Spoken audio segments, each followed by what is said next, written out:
ಇವತ್ತು ಈ ಉದ್ಘಾಟನಾ ಸಮಾರಂಭದಲ್ಲಿ ನಮ್ಗೆಲ್ರಿಗೂ ಒಂದು ವಿನೂತನವಾಗಿರ್ತಕ್ಕಂಥ ಪರಿಕಲ್ಪನೆಯ ಕಾರ್ಯಕ್ರಮ ನಾವೆಲ್ಲರೂ ಕಣ್ಣು ಮನಗಳಲ್ಲಿ ಸೆರೆಗೊಂಡಿದ್ದೀವಿ.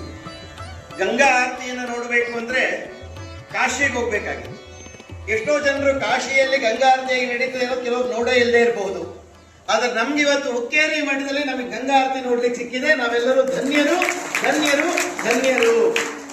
ಅಂತ ಒಂದು ಕಾರ್ಯಕ್ರಮಕ್ಕೆ ನಾವೆಲ್ಲರೂ ಸಾಕ್ಷೀಭೂತರಾಗಿದ್ದೀವಿ.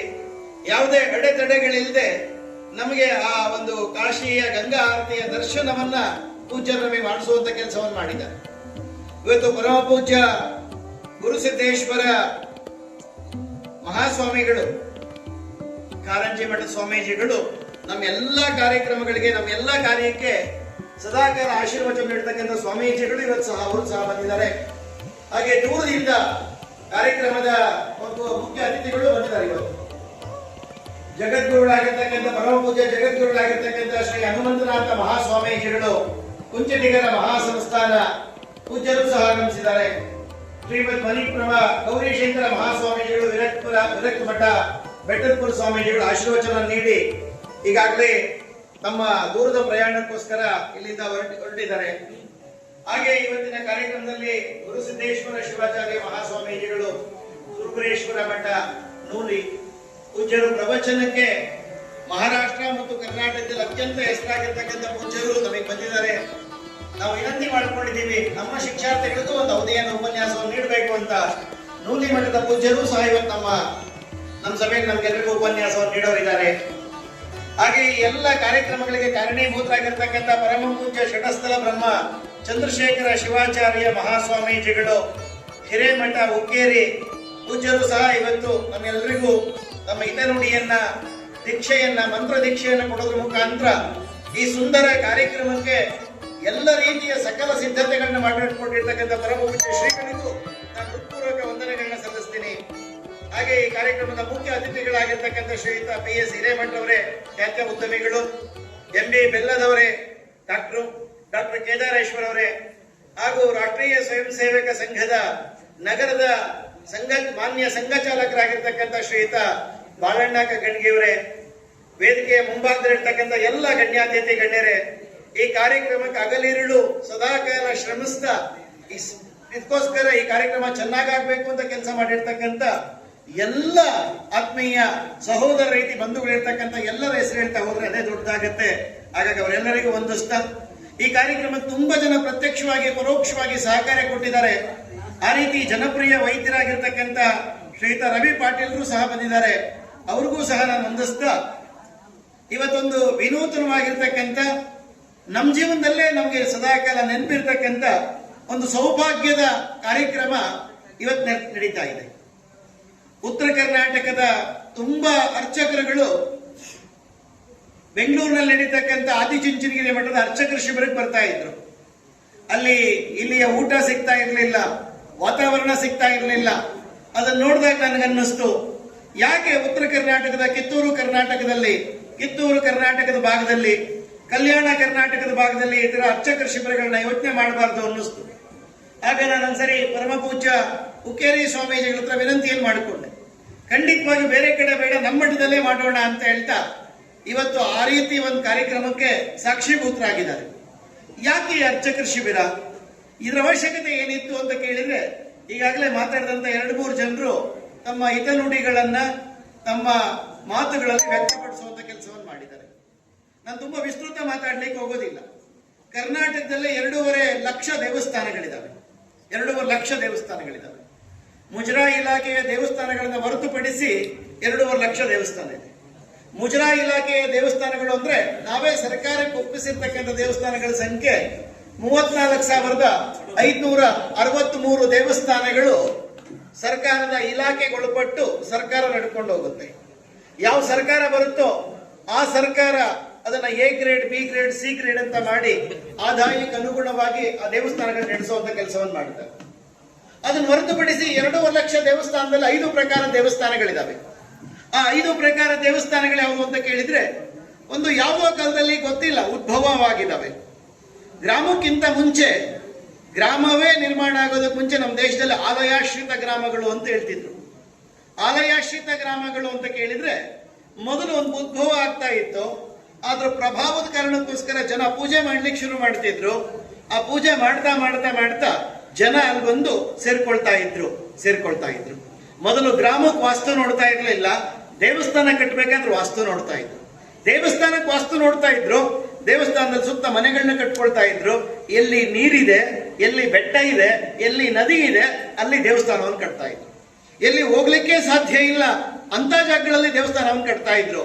ಇವತ್ತು ನಾವು ಶೃಂಗೇರಿಯ ದುರ್ಗಮ ಪ್ರದೇಶ ನೋಡಬಹುದು, ಹೊರನಾಡಿನ ಅತ್ಯಂತ ಪ್ರಕೃತಿಯ ನಿಸರ್ಗ ರಮಣೀಯ ತಾಣವಾಗಿರ್ತಕ್ಕಂಥ ಜಾಗ ನೋಡಬಹುದು, ಅತ್ಯಂತ ದಟ್ಟ ಕಾನನದ ಅರಣ್ಯದಲ್ಲಿರ್ತಕ್ಕಂಥ ಶ್ರೀಶೈಲ ಇರಬಹುದು, ಜಗತ್ತಿನ ಅತ್ಯಂತ ತುತ್ತ ತುದಿಯಲ್ಲಿರ್ತಕ್ಕಂಥ ವೈಷ್ಣೋದೇವಿ ದೇವಸ್ಥಾನ ಇರಬಹುದು, ಹೋಗ್ಲಿಕ್ಕೆ ಸಾಧ್ಯ ಇಲ್ಲ ಇರ್ತಕ್ಕಂಥ ಅಮರನಾಥ್ ದೇವಸ್ಥಾನ ಇರಬಹುದು. ಯಾರು ನಿರ್ಮಾಣ ಮಾಡಲಿಲ್ಲ ಅಂದ್ರೆ ಭಗವಂತ ಎಲ್ಲಿ ಪ್ರತ್ಯಕ್ಷ ಕಾಣಿಸ್ಕೊಳ್ತಾನೆ, ತನ್ನನ್ನು ಕರೆಸ್ಕೊಳ್ತಾನೆ ಭಕ್ತರನ್ನ ಅಂತ ಕೇಳಿದ್ರೆ, ದುರ್ಗಮವಾಗಿರ್ತಕ್ಕಂಥ ಕಣಿವೆ ಕಂದರ ಪ್ರದೇಶಗಳಲ್ಲಿ ದೇವಸ್ಥಾನಗಳನ್ನ ಹಿರಿಯರು ನಿರ್ಮಾಣ ಮಾಡ್ತಿರ್ಲಿಲ್ಲ, ಉದ್ಭವ ಆಗ್ತಾ ಇದ್ದು ಅಂತ ಜಾಗಗಳಿಗೆ ಜನರು ಹೋಗ್ತಾ ಇದ್ರು. ಇದು ಒಂದನೇ ಪ್ರಕಾರ ದೇವಸ್ಥಾನಗಳಾದ್ರೆ, ಎರಡನೇ ಪ್ರಕಾರದ್ದು ಗ್ರಾಮ ಬೆಳೆದಂತೆ ಜನರಿಗೆ ಅನ್ನಿಸ್ತಾ ಇತ್ತು ನಮ್ಗೊಂದು ದೇವಸ್ಥಾನ ಕಟ್ಟಬೇಕು, ನಮ್ ಬಡಾವಣೆಗೆ ಒಂದು ದೇವಸ್ಥಾನ ಕಟ್ಟಬೇಕು ಅಂತ ಬಡಾವಣೆಗೆ ಆಗ್ತಾ ಇತ್ತು. ಇನ್ನ ಈ ರೀತಿ ಬೆಳಗಾವಿ ಅಂತ ನಗರಗಳು ಬೆಳೆದಂತೆ ಟ್ರಸ್ಟ್ ಸೊಸೈಟಿಗಳನ್ನ ಮಾಡಿಕೊಂಡು ಅಲ್ಲಿರ್ತಕ್ಕಂಥ ಜಾಗಗಳನ್ನು ಹುಡುಕಿ ದೇವಸ್ಥಾನಗಳನ್ನ ಕಟ್ಟಲಿಕ್ಕೆ ಶುರು ಮಾಡಿದ್ರು ಟ್ರಸ್ಟ್ ಸೊಸೈಟಿಗಳ ಮುಖಾಂತರ.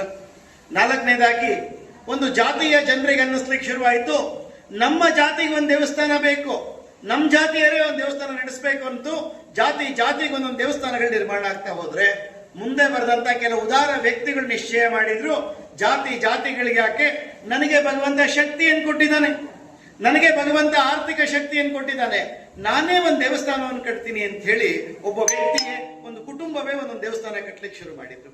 ಈ 5 ಪ್ರಕಾರದ ದೇವಸ್ಥಾನಗಳು ಮಂಗಳೂರಿನಲ್ಲಿರ್ತಕ್ಕಂಥ ಕಲ್ಲುಕುಟಿಗ, ಪಂಜುರ್ಲಿ, ಅಲ್ಲಿರ್ತಕ್ಕಂಥ ದೈವಸ್ಥಾನಗಳು, ಅಲ್ಲಿರ್ತಕ್ಕಂಥ ಭಜನಾ ಮಂಡಳಿಗಳು, ಸಿರ್ಸಿ ಕಡೆ ಇರ್ತಕ್ಕಂಥ ನಾಗಬನ್ನಗಳು, ಅಲ್ಲಿರ್ತಕ್ಕಂಥ ಮಾಸ್ತಿಗಳು, ಅಲ್ಲಿರ್ತಕ್ಕಂಥ ಕಟ್ಟೆಗಳು, ಕೋಲಾರ, ಬೆಂಗಳೂರು, ಗ್ರಾಮಾಂತರ, ತುಮಕೂರು ಕಡೆ ಇರತಕ್ಕಂಥ ಪ್ಲೇಗಮ್ಮ, ಪಳೇಕಮ್ಮ, ದುಗ್ಲಮ್ಮ, ಚಪ್ಲಮ್ಮ, ಕಣಿವೆಯಮ್ಮ, ಈ ರೀತಿಯ ದೇವಸ್ಥಾನಗಳು, ಇವೆಲ್ಲವನ್ನು ಸೇರಿಸಿಕೊಂಡಾಗ 2.5 ಲಕ್ಷ ದೇವಸ್ಥಾನಗಳಿದೆ. ಅದರಲ್ಲಿ ನಮ್ಮ ದೇವಸ್ಥಾನವೂ ಸೇರುತ್ತೆ. ನಮ್ಮ ದೇವಸ್ಥಾನವೇ ಅಲ್ಲ, ನಮ್ಮ ದೇವಸ್ಥಾನವೂ ಅದರಲ್ಲಿ ಒಂದು ದೇವಸ್ಥಾನ. ಈ ರೀತಿ ದೇವಸ್ಥಾನಗಳನ್ನ ಯಾವ ಸರ್ಕಾರ ಕಟ್ಟಲಿಲ್ಲ, ಯಾವ ರಾಜಕಾರಣಿಗಳು ಕಟ್ಟಲಿಲ್ಲ, ಸರ್ವೇ ಸಾಮಾನ್ಯ ಜನರು ತಮ್ಮ ದುಡಿಮೆಯ ಭಾಗದಲ್ಲಿ ಪರಿಶ್ರಮದಿಂದ ತಾವು ಭಗವಂತನಿಗೆ ಒಂದು ದೇವಸ್ಥಾನ ಕಟ್ಟಬೇಕು ಅಂತ ಕಟ್ಟಿದ್ರು. ದೇವರಿಗೋಸ್ಕರ ದೇವಸ್ಥಾನ ಅಲ್ಲ, ಭಕ್ತರಿಗಾಗಿ ದೇವಸ್ಥಾನವೇ ಹೊರತು ದೇವರಿಗಾಗಿ ದೇವಸ್ಥಾನ ಅಲ್ಲ. ಯಾವ ದೇವರು ಕೇಳಿಲ್ಲ ದೇವಸ್ಥಾನ ಕಟ್ಟಿ ಅಂತ. ನಾವು ನಮಗೋಸ್ಕರ, ನಮ್ಮ ಭಕ್ತಿಯ ಪ್ರದರ್ಶನಕ್ಕೋಸ್ಕರ ದೇವಸ್ಥಾನ ಕಟ್ಟಿದ್ದೀವಿ ಹೊರತು ದೇವರೆಂದು ದೇವಸ್ಥಾನವನ್ನು ಕೇಳಿಲ್ಲ. ಯಾಕಂದ್ರೆ ಇದೇ ನಾಡಿನಲ್ಲೇ ಏನು, ದೇಹವೇ ದೇವಾಲಯ, ಶಿರವೇ ವನ್ನ ಕಳಶವಯ್ಯ ಕೂಡಲ ಸಂಗಮ, ದೇಹವೇ ದೇವಾಲಯ, ಎನ್ನ ಶಿರವೇ ವನ್ನ ಕಳಶವಯ್ಯ ಕೂಡಲ ಸಂಗಮ ಅಂತ ಹೇಳಿದ್ರು. ಅಂತ ನಾಡಿದು ದೇಹದಲ್ಲಿ ದೇವಾಲಯವನ್ನ ಕಾಣ್ತಾ ಆತ್ಮವನ್ನ ಸಾಕ್ಷಾತ್ಕಾರಗೊಳಿಸ್ಲಿಕ್ಕೋಸ್ಕರ ದೇಹ ಚಿಂತನೆಯನ್ನು ಮಾಡಬೇಕು, ಆತ್ಮ ಚಿಂತನೆಯನ್ನು ಮಾಡಬೇಕು ಅಂತ ಹೇಳಿದಂತ ಆತ್ಮ ತತ್ವದ ಚಿಂತನೆಯ ದೇಶ ಇದು. ಹಾಗಾಗಿ ಇಲ್ಲಿ ದೇವರುಗಳನ್ನ ಯಾಕೆ ಮಾಡುದು ಅಂತ ಕೇಳಿದ್ರೆ, ದೇವರುಗಳನ್ನ ಯಾಕೆ ದೇವಸ್ಥಾನಗಳನ್ನ ನಿರ್ಮಾಣ ಮಾಡುದು ಅಂತ ಕೇಳಿದ್ರೆ, ನಾವೆಲ್ಲರೂ ಸಾಮಾನ್ಯ ಜನರು. ಎಲ್ಲ ಕಡೆ ಗಾಳಿ ಇದೆ, ಆದ್ರೆ ಆಸ್ಪತ್ರೆಗೆ ಹೋಗ್ತೀವಿ, ಆಕ್ಸಿಜನ್ ಬೇಕು, ಸ್ವಲ್ಪ ಉಸಿರಾಡ್ಲಿಕ್ಕೆ ಕಷ್ಟ ಆಗ್ತಿದೆ ಅಂತ ಹೇಳ್ತೀವಿ. ಆದ್ರೆ ಭಗವಂತ ಪ್ರಕೃತಿಯಲ್ಲಿ ಆಕ್ಸಿಜನ್ ಕೊಟ್ಟಿದ್ದಾನೆ. ಆದ್ರೆ ಆಕ್ಸಿಜನ್ ಬೇಕು ಅಂತ ಆಸ್ಪತ್ರೆಗೆ ಹೋಗಿ ವೆಂಟಿಲೇಟರ್ ಹಾಕ್ಸ್ಕೊಂಡು ಆಕ್ಸಿಜನ್ ಹಾಕ್ಸ್ಕೊಳ್ತೀವಿ. ಯಾಕೆ ಅಂತ ಕೇಳಿದ್ರೆ, ಇಲ್ಲೂ ಗಾಳಿ ಇದೆ, ಆದ್ರೆ ನಮಗೆ ಕಡಿಮೆ ಆಗಿದೆ ಅಂತ. ಹಾಗೆ ಭಗವಂತ ಎಲ್ಲ ಕಡೆ ಇದ್ದಾನೆ, ಕಾಣಿಸ್ಬೇಕು ಅಂತ ಕೇಳಿದ್ರೆ ಆ ರೀತಿಯ ಭಕ್ತಿ ನನ್ನಲ್ಲಿದ್ರೆ ಭಗವಂತ ಎಲ್ಲ ಕಡೆ ಕಾಣಿಸ್ಕೊಳ್ತಾನೆ. ಆ ರೀತಿ ಭಕ್ತಿ, ಆ ರೀತಿ ಶ್ರದ್ಧೆ, ಆ ರೀತಿ ನಂಬಿಕೆಗಳು ನಮ್ಮಲ್ಲಿದ್ದಾಗ ಆ ಭಗವಂತ ಕಾಣಿಸ್ಕೊಳ್ಲಿಕ್ಕೆ ಆಗ್ತಾನೆ. ಇಲ್ಲ ಅಂತ ಕೇಳಿದ್ರೆ ಒಬ್ಬನಿಗೆ ಕಾಣಿಸ್ಕೊಂಡಿದ್ ಯಾರಿಗೆ ಅಂತ ಕೇಳಿದ್ರೆ, ರಾಮಕೃಷ್ಣ ಪರಮಹಂಸರು ಬಂಗಾಳದಲ್ಲಿರ್ತಕ್ಕಂಥ ರಾಮಕೃಷ್ಣ ಪರಮಹಂಸರಿಗೆ ಕಾಳೆ ಕಾಣಿಸ್ಕೊಂಡ್ರು. ಯಾಕೆ ಅಂತ ಕೇಳಿದ್ರೆ ಆ ರೀತಿಯ ಪ್ರಖರವಾಗಿರ್ತಕ್ಕಂಥ ಪ್ರಜ್ವಲವಾಗಿರ್ತಕ್ಕಂಥ ಭಕ್ತಿ ಆ ರಾಮಕೃಷ್ಣರಿಗಿತ್ತು. ಹಾಗಾಗಿ ದೇವರು ಕಂಡ್ರು. ನಾವು ಅರ್ಚಕರುಗಳು ಪೂಜೆ ಮಾಡ್ತೀವಿ, ಯಾವ ಮನಸ್ಸಿನಿಂದ ಪೂಜೆ ಮಾಡ್ತೀವಿ, ಯಾವ ಶ್ರದ್ಧೆಯಿಂದ ಪೂಜೆ ಮಾಡ್ತೀವಿ, ಯಾವ ಭಕ್ತಿಯಿಂದ ಪೂಜೆ ಮಾಡ್ತೀವಿ, ಎಲ್ಲೆಲ್ಲಿ ಇಟ್ಕೊಂಡು ಮನಸ್ಸುಗಳನ್ನ ಪೂಜೆ ಮಾಡ್ತೀವಿ, ಯಾರನ್ನು ನೋಡ್ತಾ ಪೂಜೆ ಮಾಡ್ತೀವಿ, ಯಾವ್ಯಾವ ಮಂತ್ರ ಹೇಳ್ತಾ ಪೂಜೆ ಮಾಡ್ತೀವಿ. ಯಾಕೆ ನಾವು 10 ವರ್ಷ ಅಲ್ಲ 100 ವರ್ಷ ಪೂಜೆ ಮಾಡಿದ್ರು ಭಗವಂತ ನಮ್ಮ ಕಡೆ ಕೃಪೆ ತೋರೋದೇ ಇಲ್ಲ. ಯಾಕೆ ಅಂತ ಕೇಳಿದ್ರೆ, ಅಂತಃಕರಣವಿಲ್ಲದ ಭಕ್ತಿ ನಮ್ದು ವ್ಯರ್ಥವಾಗಿ ಹೋಗ್ಬಿಡುತ್ತೆ. ಹೇಗೆ ಸದ್ಗುಣವಿಲ್ಲದ ಸೌಂದರ್ಯ ಸುವಾಸನೆ ಇಲ್ಲದ ಹೂವಿನಂತೆ ಇರುತ್ತೋ, ಮನುಷ್ಯನಿಗೆ ಸದ್ಗುಣಗಳಿಲ್ಲ ಅಂತ ಕೇಳಿದ್ರೆ ಎಷ್ಟೇ ಸುಂದರವಾಗಿರ್ಬೋದು ಆ ವ್ಯಕ್ತಿ, ಅದು ಸುವಾಸನೆ ಇಲ್ಲದ ಹೂವಿನಂತೆ ವ್ಯರ್ಥವಾಗಿ ಹೋಗ್ಬಿಡುತ್ತೆ. ಹಾಗೆ ನಮ್ಮಲ್ಲಿ ಒಬ್ಬ ಅರ್ಚಕನಾಗಿ ಆ ಭಕ್ತಿ ಇರಬೇಕು. ಆ ಭಕ್ತಿ ಎಂದಾಗ ಒಂದು ನೆನಪಾಗತ್ತೆ. ಸ್ವಾಮಿ ವಿವೇಕಾನಂದರು ರಾಮಕೃಷ್ಣ ಪರಮಹಂಸರನ್ನ ಕೇಳಿದ್ರು, ಗುರುಗಳೇ ನೀವು ದೇವರನ್ನು ನೋಡಿದೀನಿ ಅಂತ ಹೇಳ್ತೀರಲ್ಲ, ನನಗೆ ದೇವರನ್ನು ತೋರಿಸ್ರಿ ದೇವರನ್ನು ತೋರಿಸ್ಬೇಕು ಅಂತ ಹೇಳಿ ತುಂಬಾ ಹಠ ಮಾಡಿದ್ರು. ದೇವರನ್ನು ತೋರಿಸ್ಲಿಲ್ಲ ಒಂದೇ ಸಾರಿಗೆ. ತುಂಬಾ ದಿವಸಗಳು ಕೇಳಿದ ನಂತರ ಗಂಗಾ ನದಿ ಕರ್ಕೊಂಡೋದ್ರು. ಕಟ್ಟೆ ಮೇಲೆ ಕೂತ್ಕೊಂಡ್ರು ರಾಮಕೃಷ್ಣ ಪರಮಹಂಸರು. ಇವಾಗ ನಿಂಗೆ ದೇವರನ್ನ ತೋರಿಸಿ ನೋಡು ವಿವೇಕಾನಂದ ಅಂತ ಹೇಳಿ ತಲೆ ಜುಟ್ಟಿಡ್ಕೊಂಡು ನೀರಿನಲ್ಲಿ ಮುಳುಗಿಸಿದ್ರು. ಎಷ್ಟೊತ್ತು ಮುಳುಗಿಸಬಹುದು ಅಂದ್ರೆ ಎಷ್ಟೊತ್ತು ಅವ್ನು ನೀರಿನಲ್ಲಿ ಇರ್ಬೋದು ಅಷ್ಟು ಹೊತ್ತು ಮುಳುಗಿಸಿದ್ರು. ವಿವೇಕಾನಂದರು ತುಂಬಾ ಗಟ್ಟಿ, ತುಂಬಾ ಹೊತ್ತು ಉಸಿರಾಡ್ದಿರ ನೀರಿನಲ್ಲೇ ಇದ್ರು. ಅದು ತಡ್ಕೊಳಕ್ ಆಗಲೇ ಇಲ್ಲ ಅನ್ನೋ ಸಮಯಕ್ಕೆ ಒಮ್ಮೆ ಕೈ ಕೊಡವಿ ಮೇಲೆ ಎತ್ಕೊಂಡ್ ನಿಂತ್ರು. ಗುರುಗಳೇ ನಾನು ಸಾಯಿಸ್ಬೇಕು ಅಂತ ಹೊರಟಿದ್ದೀರಾ, ನೀವು ದೇವರನ್ನು ತೋರಿಸ್ತೀನಿ ಅಂದ್ರೆ ನನ್ನ ಸಾಯಿಸ್ಲಿಕ್ಕೆ ಹೊರಟಿದ್ದೀರಲ್ಲ ಅಂದ್ರು. ಅವಾಗ ರಾಮಕೃಷ್ಣ ಪರಮಹಂಸರು ಹೇಳಿದ್ರು, ಈ ರೀತಿಯ ಉತ್ಕಟವಾಗಿರ್ತಕ್ಕಂಥ ಭಕ್ತಿ ದೇವರು ನೋಡ್ಬೇಕು ಅಂತ ನಿನ್ನ ಹತ್ರ ಬಂದಾಗ ದೇವ್ರು ನಿನಗೆ ಕಾಣಿಸ್ಕೊಳ್ತಾನೆ, ಆ ಭಕ್ತಿ ನಿಂಗೆ ಬರ್ಬೇಕು ಅಂತ ಹೇಳಿದ್ರು ಅಲ್ವಾ. ಕಾಟಾಚಾರತಕ್ಕಂಥದ್ದು ನನ್ನ ವೃತ್ತಿಯಲ್ಲಿ ಕಲಿತಾ ಇದ್ದೀನಿ. ನಾನೊಬ್ಬ ಅರ್ಚಕನಾಗಿದ್ದೀನಿ. ಇಷ್ಟು ದಿವಸ ಆ ವೃತ್ತಿಗೆ ನ್ಯಾಯ ಕೊಡಕ್ಕಾಗಿರ್ಲಿಲ್ಲ, ಅದಕ್ಕೆ ನನ್ನ ಭಕ್ತಿಯನ್ನು ತೋರಿಸ್ಲಿಕ್ಕೆ ಆಗಿರ್ಲಿಲ್ಲ. ಅರ್ಚಕನಾಗಿ ಆಗಲೇ ಉಲ್ಲೇಖ ಮಾಡಿದ್ರು, ಜನ ಬಂದು ನನ್ನ ಕಾಲಿ ನಮಸ್ಕಾರ ಮಾಡ್ತಾರೆ. ನನಗಂತ ಯೋಗ್ಯತೆ ಇದೆಯಾ, ಅಂತ ಸದ್ಗುಣಗಳನ್ನು ನಾನು ಬೆಳೆಸ್ಕೊಂಡಿದ್ದೀನ. ಅವ್ರು ಬಂದು ನನಗಿಂತ ವಯಸ್ಸಿನಲ್ಲಿ ದೊಡ್ಡರಾಗಿರ್ತಕ್ಕಂಥವ್ರು, ಸಾಧನೆ ಮಾಡಿರ್ತಕ್ಕಂಥ ವ್ಯಕ್ತಿಗಳು, ಎಷ್ಟೋ ಪುಣ್ಯಾತ್ಮರು ಬಂದು ಒಬ್ಬ ಅರ್ಚಕ ಅಂತ ನನ್ನ ಕಾಲಿಗೆ ನಮಸ್ಕಾರ ಮಾಡ್ತಾರೆ ಅಂತ ಕೇಳಿದ್ರೆ ಒಂದೇ ಕಾರಣ, ಅರ್ಚಕಸ್ಯ ಪ್ರಭಾವೇನ ಶಿಲಾ ಭವತಿ ಶಂಕರ ಅಂತ ಪೂಜೆ ಮಾಡಿ ನಮಸ್ಕಾರ ಮಾಡ್ತಾರೆ. ಯಾಕೆಂದ್ರೆ ಭಗವಂತ ಮತ್ತು ಭಕ್ತರ ಮಧ್ಯೆ ಇರ್ತಕ್ಕಂಥ ಮಧ್ಯವರ್ತಿ ಯಾರು ಅಂತ ಕೇಳಿದ್ರೆ ಅರ್ಚಕ. ಊರಿನಲ್ಲಿ ಸಾವಿರಾರು ಜನ ಇರ್ತಾರೆ, ಆದ್ರೆ ಗರ್ಭಗುಡಿಗೆ ಹೋಗ್ಲಿಕ್ಕೆ ಅಧಿಕಾರ ಇರ್ತಕ್ಕಂಥದ್ದು, ಆ ಯೋಗ್ಯತೆ ಇರ್ತಕ್ಕಂಥದ್ದು ಅರ್ಚಕನೊಬ್ಬನಿಗೆ ಮಾತ್ರ. ಆ ಭಗವಂತನಿಗೆ ಪೂಜೆ ಮಾಡ್ಲಿಕ್ಕೆ ಇರ್ತಕ್ಕಂಥ ಸಾನ್ನಿಧ್ಯ ಕೊಡ್ತಕ್ಕಂಥದ್ದು ಅರ್ಚಕನಿಗೆ ಮಾತ್ರ. ಅಂತ ಅರ್ಚಕ ದೇವರ ಜೊತೆಯಲ್ಲಿ ನಾನು ಸಂಭಾಷಣೆ ಮಾಡ್ತೀನಿ. ದೇವರಿಗೆ ಅರ್ಚನೆಯನ್ನ, ಧೂಪ ದೀಪಗಳನ್ನ, ನೈವೇದ್ಯಗಳನ್ನ ಎಲ್ಲವನ್ನೂ ಮಾಡ್ತಕ್ಕಂಥ ನಾನು, ನನ್ನಲ್ಲಿ ಸದ್ಗುಣಗಳ ಸಂಸ್ಕಾರದ ಸಂವರ್ಧನೆ ಆಗ್ತಾ ಇದೆಯಾ? ಆ ಸಂವರ್ಧನೆ ಮಾಡಿಕೊಳ್ಳಿಕ್ಕೋಸ್ಕರವೇ ಈ ಅರ್ಚಕರ ಶಿಬಿರ. ಯಾರು ಕಲಿಲೇಬೇಕು ಅನ್ನೋ ಮನಸ್ಸಿದೆ, ಯಾರು ನನ್ನ ಅರ್ಚಕನಾಗಿ ನಾನು ಬುದ್ಧನಾಗಬೇಕು, ನಾನು ಸಿದ್ಧನಾಗಿ ಬಂದಿದ್ದೀನಿ, ಅದಕ್ಕೆ ನಾನು ಆ ಗುಣಗಳನ್ನು ಸಂವರ್ಧನೆ ಮಾಡಿಕೊಳ್ತೀನಿ. ಯಾರು ಬಂದು ನನ್ನ ಕಾಲಿ, ನನ್ನ ತಂದೆ ವಯಸ್ಸಿನವರು, ನನ್ನ ತಾತ ವಯಸ್ಸಿನವರು ಅರ್ಚಕರೇ ಆಶೀರ್ವಾದ ಮಾಡಿ ಅಂತ ನಮಸ್ಕಾರ ಮಾಡ್ತಾರೆ ಅಂತ ಕೇಳಿದ್ರೆ ನನ್ನಲ್ಲಿ ಆ ಥರ ಸದ್ಗುಣಗಳಿದೆಯಾ? ಒಂದ್ಸಾರಿ ಆತ್ಮಾವಲೋಕನ ಮಾಡ್ಕೊಳ್ಳಿ. ನಿಮ್ಮ ಮನಸ್ಸಿನಲ್ಲಿ ಒಂದ್ಸಾರಿ ಪ್ರಶ್ನೆಯನ್ನು ಮಾಡ್ಕೊಳ್ಳಿ. ಆ ಕಲ್ತಿದ್ದೀನ ನಾನು? ಯಾಕೆ ನಮಸ್ಕಾರ ಮಾಡ್ತಾರೆ ಅವರು? ನಾನು ಅರ್ಚಕ, ದೇವರ ಜೊತೆಯಲ್ಲಿ ನಿಂತ್ಕೊಂಡು ಪೂಜೆ ಮಾಡುವಂತ ಅರ್ಹತೆ ಇದೆ ಅಂತ ಮಾಡ್ತಾರೆ. ಆದ್ರೆ ನಾನು ಗುಟ್ಕ ಹಾಕೊಳ್ತೀನ? ನಾನು ಕೆಟ್ಟ ಚಟಗಳ ದಾಸನಾಗಿದ್ದೀನ? ನನ್ನ ಬಾಯಲ್ಲಿ ಒಳ್ಳೆ ಮಾತು ಬರುತ್ತಾ? ಸದಾಕಾಲ ಇನ್ನೊಬ್ಬರಿಗೆ ಒಳ್ಳೆ ಮಾತನ್ನಾಡ್ತೀನ?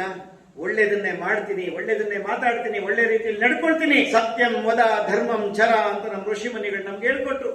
ಸತ್ಯವನ್ನು ನುಡಿಬೇಕು, ಧರ್ಮ ಮಾರ್ಗದಲ್ಲಿ ನಡಿಬೇಕು ಅಂತ ಭಗವಂತನ ಜೊತೆಯಲ್ಲಿ ಇರ್ತಕ್ಕಂಥವ್ರು ನಾವು. ಹಾಗಾಗಿ ನಾವು ಚೆನ್ನಾಗಿರ್ಬೇಕಲ್ವಾ? ನಮ್ಮ ವೇದಗಳಲ್ಲಿ ಒಂದು ಮಂತ್ರ ಹೇಳಿದ್ರು, ಏನಂತ? ಅನ್ಯಕ್ಷೇತ್ರೇ ಕೃತಂ ಪಾಪಂ ಪುಣ್ಯಕ್ಷೇತ್ರೇ ವಿನಶ್ಯಂತಿ. ಅನ್ಯಕ್ಷೇತ್ರೇ ಕೃತಂ ಪಾಪಂ ಪುಣ್ಯಕ್ಷೇತ್ರೇ ವಿನಶ್ಯಂತಿ. ನಾವೆಲ್ಲರೂ ಮನುಷ್ಯರು. ಗೊತ್ತಿಲ್ಲದೆ ತಿಳಿದೆಯೋ ಬೇರೆ ಕಡೆಗಳಲ್ಲಿ ಪಾಪಗಳನ್ನು, ತಪ್ಪುಗಳನ್ನು, ದುಷ್ಕರ್ಮಗಳನ್ನು ಮಾಡಿಬಿಡ್ತೀವಿ ಗೊತ್ತಿಲ್ಲದೆ. ಆದ್ರೆ ಅಂತ ಪಾಪಕರ್ಮಗಳನ್ನ, ದುಷ್ಟಗಳನ್ನು ತೊಳ್ಕೊಳ್ಳಿಕ್ಕೋಸ್ಕರ ಪುಣ್ಯಕ್ಷೇತ್ರಗಳಿಗೆ ಬಂದು ದಾನ ಧರ್ಮಗಳನ್ನ, ಪೂಜೆಗಳನ್ನ, ಪುರಸ್ಕಾರಗಳನ್ನ, ದೇವರ ದರ್ಶನವನ್ನ, ಸ್ವಾಮೀಜಿಗಳ ದರ್ಶನ ಸ್ಪರ್ಶನ ಸಂಭಾಷಣೆಯನ್ನು ಮಾಡೋದ್ರ ಮುಖಾಂತರ ನಮ್ಮ ಪಾಪಕರ್ಮಗಳನ್ನ ಕಳ್ಕೊಳ್ತೀವಿ. ಅನ್ಯಕ್ಷೇತ್ರೇ ಕೃತಂ ಪಾಪಂ ಪುಣ್ಯಕ್ಷೇತ್ರೇ ವಿನಶ್ಯಂತಿ. ಪುಣ್ಯಕ್ಷೇತ್ರೇ ಕೃತಂ ಪಾಪಂ ವಜ್ರಲೇಪೋ ಭವಿಷ್ಯತಿ. ಏನಾದ್ರೂ ಪುಣ್ಯಕ್ಷೇತ್ರಗಳಿಗೆ ಬಂದು, ತೀರ್ಥಕ್ಷೇತ್ರಗಳಿಗೆ ಬಂದು, ಮಠ ಮಂದಿರಗಳಿಗೆ ಬಂದು ನಾವೇನಾದ್ರೂ ಪಾಪ ಮಾಡಿಬಿಟ್ರೆ, ಅದು ಅರ್ಚಕ ಆಗಲಿ, ಸ್ವಾಮೀಜಿ ಆಗಲಿ, ಶಿಕ್ಷಕ ಆಗಲಿ, ಲಾಯರ್ ಆಗಲಿ, ಡಾಕ್ಟರ್ ಆಗಲಿ, ನ್ಯಾಯಾಧೀಶ ಆಗಿರ್ಲಿ, ರಾಜಕಾರಣಿ ಆಗಿರ್ಲಿ, ಅವನ್ ಪಾಪ ಏನ್ ತಗೊಂಡಿದ್ರು ಹೋಗೋದಿಲ್ಲ. ವಜ್ರದ ಲೇಪನ ಮಾಡಿಕೊಂಡ್ರು ಅವನ್ ಪಾಪ ಪರಿಹಾರ ಆಗೋದಿಲ್ಲ.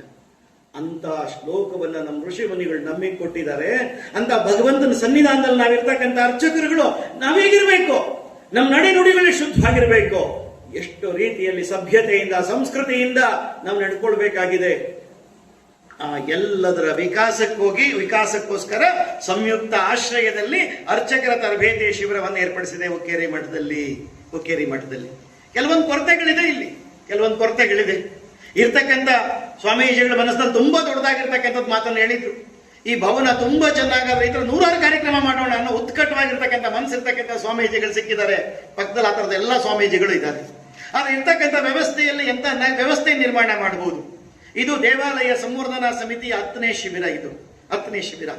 ಇಷ್ಟು ಅದ್ಭುತವಾಗಿರ್ತಕ್ಕಂಥ ಒಂದು ವೈಭವದ ನಗರವನ್ನ ಇದುವರೆಗೂ ನಾವು ನಿರ್ಮಾಣ ಮಾಡಿರಲಿಲ್ಲ. ಆ ಕೆಲಸವನ್ನು ಹುಕ್ಕೇರಿ ಸ್ವಾಮೀಜಿಗಳು ಎಲ್ಲರ ಸಹಕಾರದಿಂದ ಮಾಡುವಂತ ಕೆಲಸವನ್ನ ಮಾಡಿದ್ದಾರೆ. ಮಾಡೋಣ, ಯಾವುದೇ ಕಾರಣಕ್ಕೆ ಹೆಚ್ಚು ಸಂಖ್ಯೆ ಬೇಡ.